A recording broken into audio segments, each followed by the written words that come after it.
नमस्कार दोस्तों, आपका फैसला लाइव टीवी में आप सबका स्वागत है। आज आपके सामने एक बिग इंटरव्यू। अगर हम बात करें तो आजकल ओल्ड पेंशन स्कीम का जो मुद्दा है वो काफ़ी गरमाया हुआ है, काफ़ी राजनीति भी चल रही है इस मुद्दे के ऊपर। और हम बात करें तो जो हमारे पुराने नेता हैं वो भी इस मुद्दे को बार बार उठा रहे हैं। आखिर क्या है ये न्यू पेंशन स्कीम और ओल्ड पेंशन स्कीम, जानते हैं जो हमारे ज़िला प्रेसिडेंट है राजेंद्र मिन्हास जी से।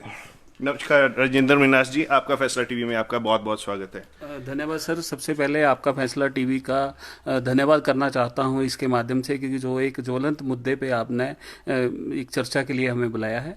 देखिए, न्यू पेंशन स्कीम एक ऐसी स्कीम है जो पूरे भारत में 2004 से लागू की गई और हर मतलब सेवा में आने वाले हर कर्मचारी पे ये लागू हुई। लेकिन हिमाचल प्रदेश, बड़ा दुख का विषय है कि हिमाचल प्रदेश एक ऐसा राज्य है एकमात्र पूरे भारत में जिसमें ये 15 मई 2003 से लागू है। और न्यू पेंशन स्कीम को अब कर्मचारी जो है नो पेंशन स्कीम कहते हैं, क्योंकि इसमें नाम मात्र पेंशन है, हमारे ही पैसे का ब्याज जो हमें दिया जाता है और उसको सरकार कहती है कि ये पेंशन है, जबकि वो पेंशन नहीं है। हमारे ही पैसे रख के जो कंपनी जो हम पेंशन प्लान लेते हैं उस पे जो पेंशन दी जाती है वो मिलती है हमें, उसको सरकार पेंशन कह रही है। क्या क्या समस्याएं आती है जब भी एक गवर्नमेंट एम्प्लॉय है वो रिटायर होता है, तो क्या क्या समस्याएं आते हैं, क्या क्या समस्याएं फेस करनी पड़ती हैं, आप क्लियर कीजिए प्लीज। देखिए, समस्याएं तो इसमें न्यू पेंशन स्कीम में आते ही शुरू हो जाती हैं। रिटायरमेंट के बाद तो समस्या बहुत बड़ी हो जाती है। लेकिन सबसे बड़ा ड्रॉबैक इसका यह है कि जैसे ही हम न्यू पेंशन स्कीम में ज्वाइन करते हैं, हमारा 10% पैसा कटता है, 14% सरकार का शेयर जमा होता है। लेकिन उस पैसे को हम जो है 3 साल से पहले निकाल नहीं सकते हैं। और 3 साल के बाद सरकार की एक मतलब आपको हैरानी होगी ये जान के कि हमारे उस पैसे में एक कंडीशन रखी हुई है कि वो हमारी सेविंग का जो हमारा 10% शेयर है उसका 25% शेयर ही हम निकाल सकते हैं। वो पैसा हमारे लिए मतलब इंटायर सर्विस में सिर्फ 3 बार निकाल सकते हैं, और वो भी मतलब उन्होंने कंडीशंस रखी हैं कि इन कंडीशंस में निकलेगा। तो ये है कि जैसे हमने मकान बनाना हो, बच्चों की पढ़ाई करवानी हो, या कोई बहन या भाई की शादी करनी हो, तो वो पैसा हमारे लिए यूजलेस है, क्योंकि वो पैसा किसी का 10 लाख जमा है तो मतलब उसको 1 लाख रुपया मिलने वाला है। तो आप बताइए कि 1 लाख में उसका क्या हो जाएगा, 10 लाख रुपया उसका कम से कम 10 साल नौकरी में जमा होता है। तो ये पैसा कर्मचारियों की समस्या ये आ रही है कि कर्मचारियों ने बैंकों से लोन लिए हुए हैं, घर बनाने के लिए बैंकों से लोन ले रखा है, वो 20,000 किस्त दे रहा है तो 10,000 उसका ब्याज चला जा रहा है, जबकि अपना उसका 10 लाख रुपया एनपीएस के पास, एनएसडीएल के पास जमा है। उस पैसे को वो निकाल ही नहीं सकता, उसको मतलब 10% हम बोलते हैं कि वो निकलता है। तो एक सबसे बड़ी समस्या स्टार्टिंग में यही शुरू हो जाती है। उसके बाद ये समस्याओं का सिलसिला लगातार चलता रहता है कि कर्मचारी की अगर डेथ हो जाए सेवा के दौरान तो उसके परिवार को वो पैसा 20% मिलता है, 80% का उसको कहीं पे पेंशन प्लान लेना पड़ता है। तो देखिए, अब बैंक से लोन लिया हुआ है बंदे ने और उसका वो पैसा उसके परिवार को पूरा नहीं मिल रहा है, उसका 20% मिल रहा है, तो वो बैंक का लोन कहाँ से फैमिली देगी? वो तो कमाने वाला भी गया और घर भी उसका चला गया। एक बहुत विचारणीय विषय है जिस पे इन नेताओं का ध्यान पता नहीं क्यों नहीं जाता है। तकरीबन 17 वर्ष हो गए इस जो न्यू पेंशन स्कीम है इसको अप्लाई होते हुए, पर आपको अब ये जो आंदोलन है एक चरम सीमा पे पहुंच गया है। ये 17 साल कैसे रहे और इतना टाइम क्यों लग गया इस आंदोलन को? देखिए, 15 मई 2003 से इसको लागू किया गया, लेकिन इसकी अधिसूचना देखिए 2006 में हिमाचल में हुई। उससे पहले सारे कर्मचारी जो थे वो जीपीएफ में या उसके बाद अलग अलग सीपीएफ काटा गया, फिर उसके बाद उनको एनपीएस में कन्वर्ट किया गया। तो मतलब 2006 के बाद जब ये प्रॉपर इसका फंक्शनिंग शुरू हुई और इसके नतीजे जो आने शुरू हुए वो 13-14 में पता लगा कर्मचारियों को कि जब इसके ड्रॉबैक शुरू हुए, जब रिटायरमेंट इसमें शुरू हुई कि इसमें तो 50,000 लेने वाले को 2,000 रुपये पेंशन मिलनी शुरू हुई, तो पता लगा कि ये तो हमारे साथ धोखा किया गया। एक तरह से सरकार ने डबल पैसा का पहले लालच दिया कि आपका पैसा इसमें डबल हो जाएगा, लेकिन जब वो रिटायर हुए तो उनको पता लगा कि 50,000 रुपये लास्ट सैलरी लेने वाला जो है उसको 2,000 रुपये पेंशन मिलेगी। तो जब ये रिजल्ट सामने आए तो कर्मचारी जागरूक हुए और एक आवाज़ उठनी शुरू होगी कि ये न्यू पेंशन स्कीम जो है ये कर्मचारियों के लिए किसी भी तरह लाभदायक नहीं है। और सबसे बड़े की मजे की बात यह है कि देखिए, ये न्यू पेंशन स्कीम जो है ये सिर्फ कर्मचारियों पे लागू है। जो मतलब मसल पावर रखते हैं, जो दम रखते हैं, वो ओल्ड पेंशन स्कीम में है। आप सेना को ले लीजिए, सेना मानते हैं हम सेना का इंपॉर्टेंस है भारत के लिए, उनको होनी भी चाहिए, वो ओल्ड पेंशन स्कीम में।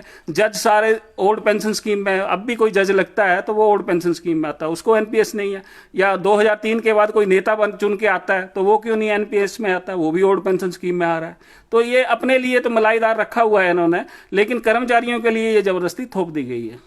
हमारे साथ जुड़े हैं जनरल सेक्रेटरी डिस्ट्रिक्ट कांगड़ा के अनीश धीमान जी। उनसे भी जानते हैं क्या राय है उनकी ओपीएस और एनपीएस के बारे में। नमस्कार अनीश जी, आपका धन्यवाद सर। धन्यवाद टीवी सर। में बहुत बहुत स्वागत है। मैं धन्यवाद करता हूं आपका फैसला टीवी का। सर बताऊं कि जो ओपीएस है और एनपीएस में डिफरेंस आपको क्लियर कर दूं।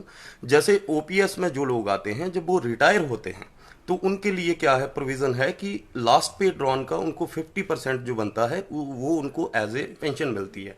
जब हम एनपीएस वाला एम्प्लॉय जो है वो अगर 70,000 रुपये पे लास्ट सैलरी पे अगर वो रिटायर होता है तो उसकी मात्र पेंशन उसको 500 से लेके 2,000, 2,500, 3,000 रुपये तक मैक्सिमम मिलती है। तो ये हमारे लिए बहुत ही दुखदाई हो जाता है कि इतने साल, इतने वर्षों, 20 साल, 25 साल, 30 साल की सेवा करने के दौरान हमें एक ऐसे समझ लीजिए कि हमें नौकरी करने के बाद बेरोजगार होना पड़ता है।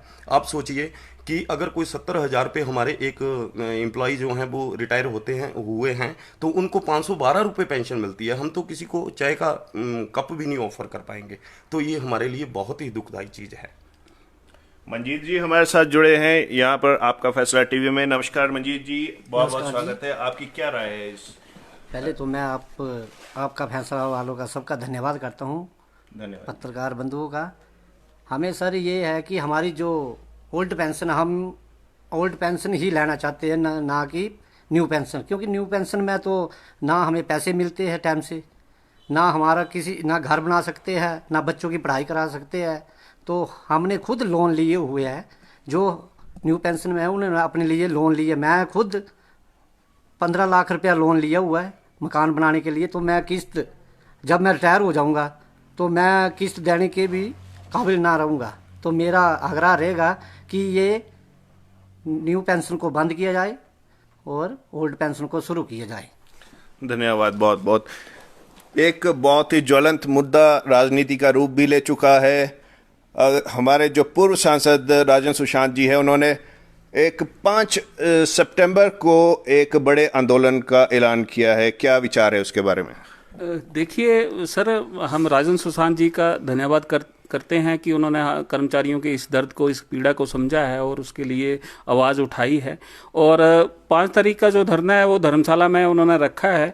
हालांकि कोरोना काल चला है, कर्मचारी थोड़े संशय में, कुछ ड्यूटीज ऐसी हैं, छुट्टियां हैं कई जगह, लेकिन ये है कि जब पेंशन की बात जो भी करता है उसको भरपूर समर्थन कर्मचारियों का मिलता रहा है, मिलता रहेगा। और जो हमारे इसमें सहयोग करेगा, चाहे वो मीडिया का साथी है, चाहे वो राजनीति से संबंधित है या कोई आम नागरिक है, वो हमारे लिए हमेशा सम्माननीय रहेगा और उसको मान सम्मान हम करेंगे। क्योंकि कल को किसी के भी साथ जो है, किसी भी आज एक आम नागरिक का अगर बच्चा जो है उसको नौकरी मिलती है तो वो भी इसी का दंश झेलेगा। तो ये मतलब हर घर से जुड़ा हुआ मुद्दा है, एक ज्वलंत मुद्दा है जिसके बारे में सोचना चाहिए सरकारों को भी। और एक ऐसी नीति लानी चाहिए कि जिससे जो 58 साल के बाद जो बुढ़ापे में कर्मचारी बेरोजगार हो रहा है, एक इतना लंबा अरसा देश सेवा के बाद, और आज आप जो कोरोना काल है इसमें आपने कर्मचारियों के हालात देखे हैं, किस तरह से हमारे टांडा मेडिकल कॉलेज में हमारे लगातार साथी जो है पॉजिटिव आ रहे हैं, किस तरह से कैसी परिस्थितियों में हमारे कर्मचारी देश सेवा कर रहे हैं।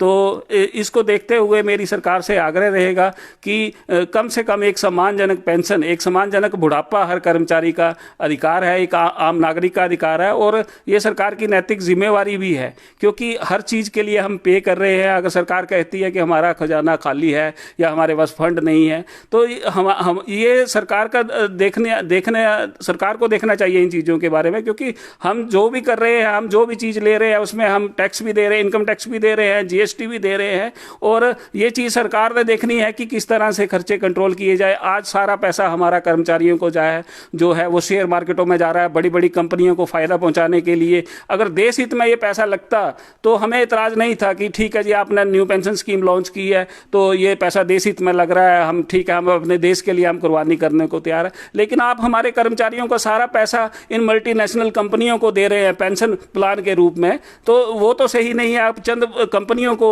देशभक्ति के नाम, मतलब हमें कह रहे हैं कि ये देशभक्ति है, पेंशन जो है देश को तरक्की के लिए पेंशन नहीं होनी चाहिए, लेकिन वो पैसा अगर देश की तरक्की में लग रहा हो तब तो हमें एतराज नहीं है। आप दे रहे हैं मल्टीनेशनल कंपनीज को, और आज वो कंपनियां कहाँ की कहाँ पहुंच गई, लेकिन कर्मचारी जो शीर्ष में पहुंचा हुआ होता है, मतलब उसकी एक हर कर्मचारी की एक जैसी ही कहानी होती है कि उसने स्ट्रगल करके नौकरी ली होती है, उसने प्रयास किया होता है, उसने कंपटीशन फाइट किया होता है कि लाखों में से कोई कर्मचारी चुन के आता है। तो जब वो कर्मचारी जब चुन के आता है, देश सेवा करता है, लेकिन बुढ़ापे में आके उसको पता लगता है कि जो नहीं पढ़ा है, जो उसके वो जिसने स्ट्रगल नहीं किया, वो जाके बुढ़ापे में बराबर हो जा रहे हैं।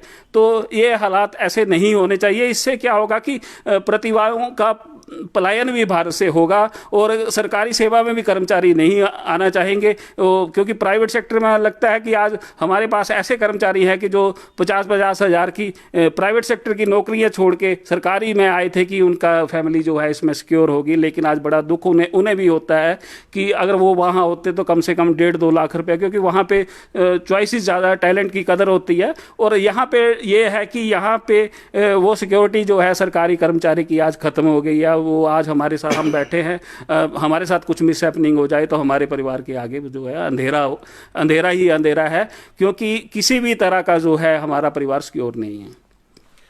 2003 और 2020 इस दौरान कांग्रेस भी आई, बीजेपी भी आई। आप क्या सोचते हैं कि उन्होंने ये क्यों नहीं लागू किया, ओल्ड पेंशन स्कीम उन्होंने क्यों रिवाइव नहीं की? देखिए, सबसे जैसे कि मैंने अभी कहा कि ये जो पैसा है हमारा एनपीएस का, ये लगता है शेयर मार्केट में, और ये पैसा जाता है कंपनीज को। और ये कंपनीज जब इलेक्शन होता है, मैं तो यहाँ आपके मंच के माध्यम से बताना चाहूँगा कि जब चुनाव होता है तो ये कंपनियाँ फंड प्रोवाइड करवाती हैं इन पार्टियों को। और अगर ये इस स्कीम को बंद करने की सोचें तो नेचुरली चुनाव में इनको फंड नहीं होगी, क्योंकि जो में जो है शेयर मार्केट एक ऐसा है कि जो कोरोना काल चला है इसमें शेयर मार्केट सारी डाउन है, जीडीपी डाउन हो गई है। लेकिन जो कर्मचारियों का पैसा हर महीने जाता है शेयर मार्केट में लगाते हैं, उसमें कोई फर्क नहीं पड़ा है, वो तो जा ही रहा है। तो इस पैसे की वजह से जो कंपनियां वो सरवाइव कर रही हैं। तो वो उन दोनों पार्टियों का ये है। और इनका सबसे बड़ा ड्रॉबैक ये होता है कि इनको जब ये विपक्ष में बैठ जाते हैं तो इन्हें पेंशन की याद आती है कि कर्मचारियों को पेंशन देनी है। अब योगी जी ने जब सत्ता में नहीं थे, सांसद थे यूपी से, तो उन्होंने केंद्र सरकार को लिखा कि जो पेंशन बहाल होनी चाहिए। लेकिन आज योगी जी यूपी में सत्ता में है, लेकिन वो आज पेंशन से इनकार करते हैं। अनुराग ठाकुर जी का लिखा हुआ नोट हमारे पास है, अनुराग जी ने इस बारे में लिखा, लेकिन जब वो मंत्री बन गए तो लोकसभा में वही अनुराग जी मना कर रहे हैं कि ये तो बहाल ही नहीं। नेता सब समझते हैं, नेता हमें सपोर्ट भी करते हैं, बोलते भी है बाहर, लेकिन जब लोकसभा और विधानसभा में बैठ जाते हैं तो ये चीज़ें जो है वो इन चीज़ों पे वो बोल नहीं पाते या खुल के जाते। क्योंकि आज की डेट में कोई भी नेता ऐसा नहीं है कि जो इस चीज़ को नहीं समझता है कि पेंशन जो है बुनियादी हक है। धन्यवाद मीनाश जी, धन्यवाद धीमान जी, धन्यवाद सर, धन्यवाद जी। तो हम यहाँ से जान सकते हैं ये जो एनपीएस और ओपीएस का मुद्दा है लॉलीपॉप की तरह काम कर रहा है। यानी जब इलेक्शंस आते को एक लॉलीपॉप दिखाया जाता है कि बहाल कर दी जाएगी, बट उसके बाद वही नेता वही चीज़ें वहाँ से मुकर कर दी जाती हैं। तो इसी तरह से हम आपसे विदा लेते हैं। 5 जो सितंबर है उसके आंदोलन की क्या दिशा रहती है वो आपके साथ हम जल्द ही साझा करेंगे 5 सितंबर को। तब तक के लिए धन्यवाद, नमस्कार।